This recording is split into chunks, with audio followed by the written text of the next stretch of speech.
Estamos de regreso, gracias por continuar con nosotros. La policía italiana desalojó este lunes con gases lacrimógenos a los manifestantes que desde hace días protestan en una de las entradas del puerto de Trieste ante la obligación de presentar el certificado sanitario anti-COVID para poder trabajar. Ve usted.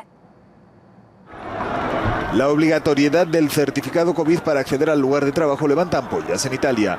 Varios empleados han intentado este lunes bloquear el puerto de Trieste, en el noreste del país y muy próximo a Croacia, provocando altercados con la policía. Los agentes han utilizado gases lacrimógenos y se han producido detenciones. Está previsto que la protesta, que se ha trasladado al centro de la ciudad, se extienda al menos hasta el miércoles. En el puerto de Génova, en el noroeste y cerca de Francia, se están repitiendo sucesos similares. Este sábado hubo manifestaciones en todo el país. La mayor, la de Milán, provocó alteraciones en la ciudad, enfrentamientos con las fuerzas de seguridad y arrestos.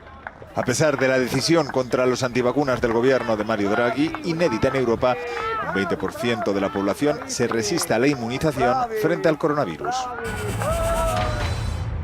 Para abordar este tema saludamos con muchísimo gusto a nuestro colaborador Carlos Ramírez Powell. Carlos, ¿qué tal? Muy buenos días, adelante. Pues grave, por supuesto, lo que está sucediendo en Italia con estas protestas. Gravísimo, puesto que se le está quitando el derecho de existir a los italianos no vacunados y por otro lado a los sí vacunados que van a tener su Green Pass, básicamente se les está diciendo que el resto de su vida, sus movimientos, los alimentos que van a consumir, las medicinas que van a tomar, toda su interacción con el Estado y con sus congéneres va a estar regulada por una aplicación, ya sea en el celular o más adelante integrada al cuerpo. Es el caso más dramático, junto con el de Australia, de la imposición de una tiranía sanitaria en donde, olvidémonos por un momento de la vacuna, simplemente lo que se está realizando en este momento en Italia es el experimento de erigir al Estado italiano como el dios de los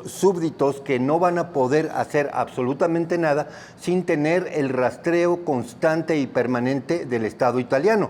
Esto es, digamos, el sueño o pesadilla de Hegel en cuanto a que el Estado no únicamente es lo principal en la vida de todos sus súbditos, sino que el Estado se erige en un árbitro divino de todas las actividades de los individuos, en donde ellos tienen que someter todo lo que realizan a lo largo de su vida a un sistema computarizado de rastreo. En realidad lo que estamos viendo no es tanto un impulso sanitario, sino un impulso de control ciudadano que deja a estos básicamente a merced de la voluntad del Estado divino.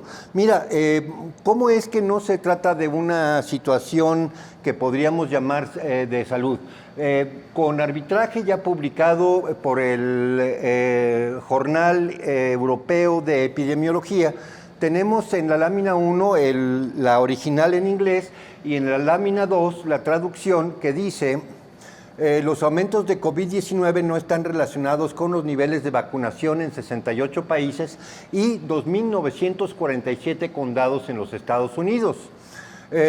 Un resurgimiento sustancial en los casos de COVID-19. Investigamos la relación entre el porcentaje de población completamente vacunada y los nuevos casos de COVID en 68 países y de 2.947 y no encuentran una correlación entre el índice de vacunación y el índice de contagio. En otras palabras, desde el punto de vista estadístico, epidemiológico, la vacuna es únicamente uno de varios métodos que se tienen que seguir para poder combatir el COVID en el mejor de los casos, puesto que el investigador que se llama Subramanian, que es de origen hindú, básicamente lo que dice es que si nada más se apoya en la vacuna una campaña contra el COVID, esta va a fracasar. La lámina 3 nos dice exactamente de lo que él está hablando desde el punto de vista estadístico.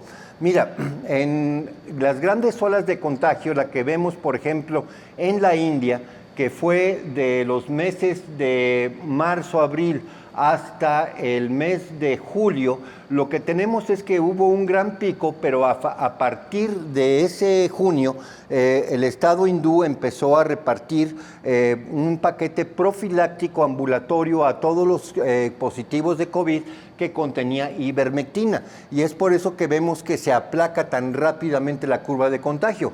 En México sucedió exactamente lo mismo. El pico que vemos de contagios en los meses de octubre, noviembre del 2020 fueron precisamente en ese pico cuando la Secretaría de Salud de la Ciudad de México empezó a repartir ivermectina como profiláctico a casos positivos ambulantes e inmediatamente se vio la reacción a la baja. Japón fue exactamente el mismo caso. Llegó un momento en que se puso en pico la ola de contagios y las autoridades médicas japonesas empezaron a repartir ivermectina y por lo tanto se desplomó su índice de contagios.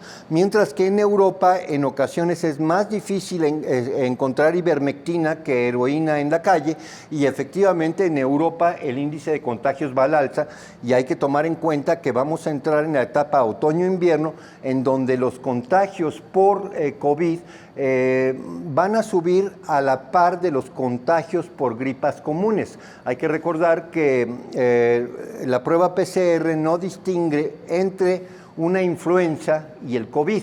Por lo tanto, cuando llegue la ola de contagios de influenza en estos meses de otoño-invierno en Europa, lo que vamos a ver es un incremento sustancial de casos, a pesar de que tienen índices de vacunación altísimos, como es el caso de Italia, con un 70% de los adultos mayores de 18 años ya vacunados, o Gran Bretaña, que ya tiene un índice del 78% ya vacunados. Eso no es, digamos, la solución si no se toman otras medidas profilácticas. Entonces, básicamente, regresando al tema, mira, tenemos un pequeño corto de lo que Euronews nos reportaba en junio de 28, que fue la última nota que pasó Euronews respecto a la crisis de salud en India, junio de 28, a ver si la tenemos a la mano. Ahí está. Miles de cuerpos de víctimas de la COVID-19 resurgen de las aguas del Ganges. Habían sido enterrados en las orillas de este río sagrado en la India, pero las inundaciones monzónicas los han devuelto a la superficie. La mayoría fallecieron durante los pasados meses de abril y mayo, los más duros de la pandemia en este país.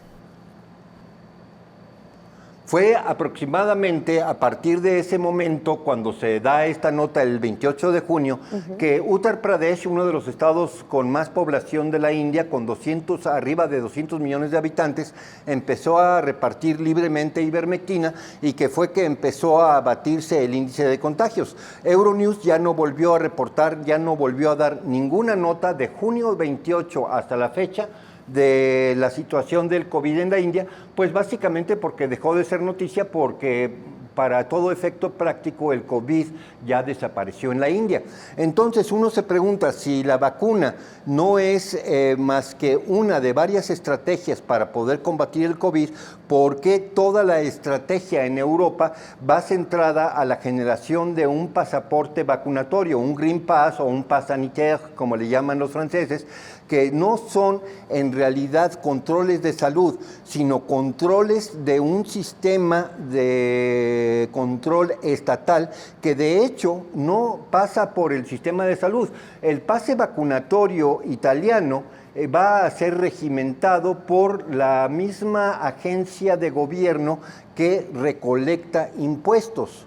Con eso tenemos básicamente un indicio de qué es lo que se está buscando lograr. Ahora bien, esta semana va a ser clave para entender el caso italiano, puesto que hay paros en varios puertos al mismo tiempo y hay una gran inconformidad ciudadana. Entonces, es seguro que el viernes podremos actualizar la imagen para saber qué es lo que está pasando, si los ciudadanos básicamente se doblegan en su totalidad frente al estadio de Mario Draghi. Además hay que recordar, Carlos, que Italia es uno de los países que lleva más avanzada la vacunación, entonces si fuera algún tema sanitario, pues bueno, se supone que el objetivo de la vacunación es la inmunidad de rebaño, ya la tendrían, ¿no? Es lo que dicen las personas y además muchas de ellas que ya están vacunadas de cualquier manera están participando en estas manifestaciones.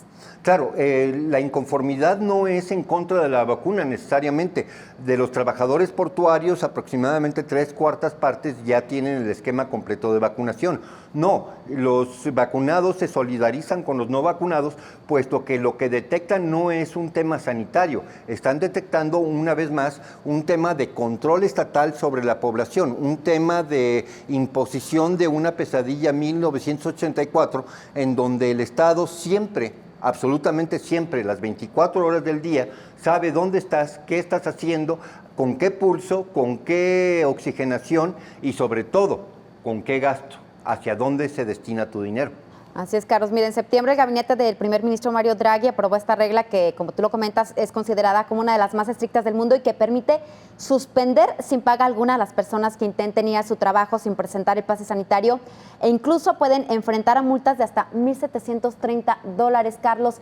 ¿Qué puede pasar? Puede haber un colapso en Italia. Vemos que, por ejemplo, en el Reino Unido, pues bueno, no han implementado esta medida. Sin embargo, estamos viendo toda la situación que hay debido a las personas que no están trabajando por diversas cuestiones, tanto la pandemia como el Brexit, ya lo hemos comentado, pero puede haber un colapso aquí en Italia. Veíamos el caso de, pues bueno, de todos estos puertos y yo te preguntaba si es un caso similar a lo que estamos viendo y que lo platicábamos la semana pasada en Los Ángeles. Sí, mira, Trieste es la punta norte del mar Adriático y es la punta occidental de lo que se llama la Ruta de Seda o, como los chinos la llaman, Cinturón y Camino.